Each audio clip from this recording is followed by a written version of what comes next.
ओम शांति। यज्ञ प्रबंधन का उत्तरदायित्व संभालते हुए भी मम्मा बच्चों की उन्नति और शिक्षा के लिए समय निकाल लेती थी। छोटे बड़े भाई बहनों के जिज्ञासाओं पर, भूलों पर, छोटी छोटी बातों पर भी इतना प्यार से बैठ समझाती थी कि सुनने वाला सहज ही अपने अंतःकरण में उतार लेता था। उनमें सदा ये भाव रहता था कि सबको आगे बढ़ाएं।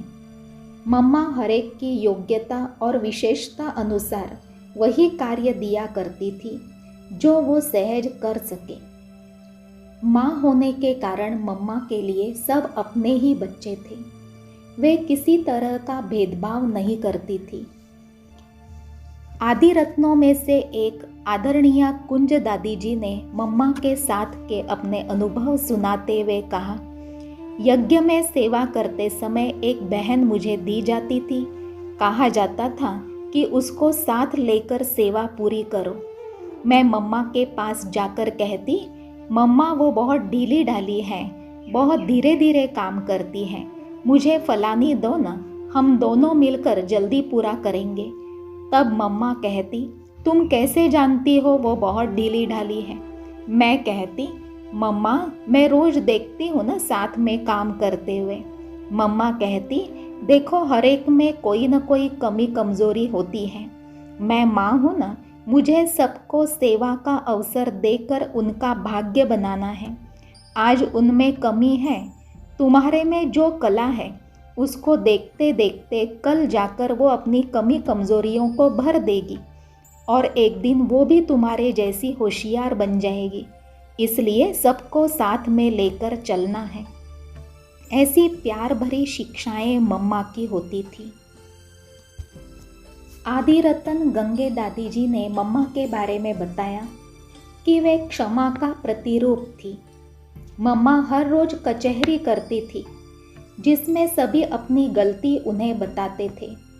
मम्मा गलती किए हुए व्यक्ति को सजा नहीं देती थी, परंतु जरूर कहती कि आगे के लिए ध्यान रखो, दोबारा गलती होने नहीं देना, अच्छा कर्म करो। मम्मा यहाँ तक कोशिश करती कि वो बात वहाँ तक ही रहे, बाबा तक न जाए।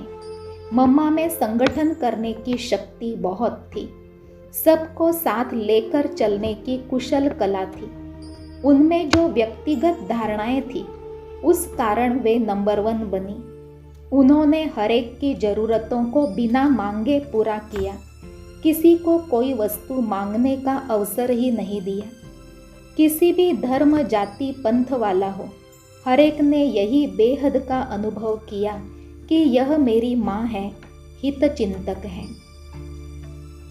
एक बार यज्ञ का पुराना एल्बम सेट करने की सेवा करते समय हरिद्वार के प्रेमलता बहन जी ने मम्मा से पूछा, ऐसे प्यारे बाबा मम्मा और परिवार को छोड़कर कुछ लोग क्यों चले गए?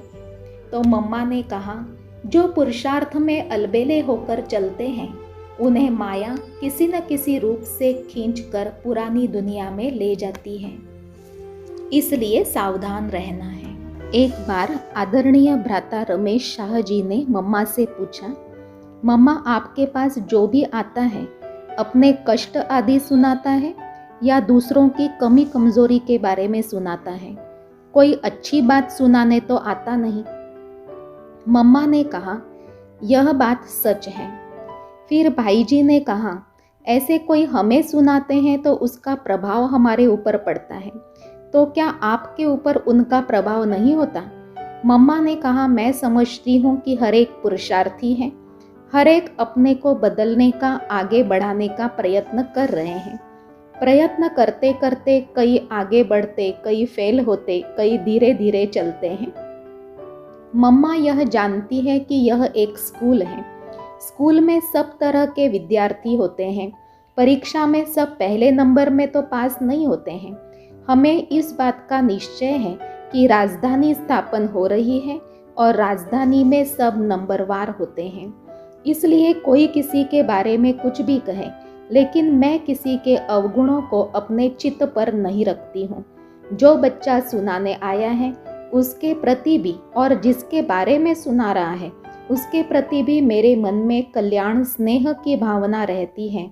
दोनों के प्रति मैं स्नेह और रिगार्ड दिखाती हूँ, क्योंकि उनको हम प्यार न देंगे तो और कौन देगा।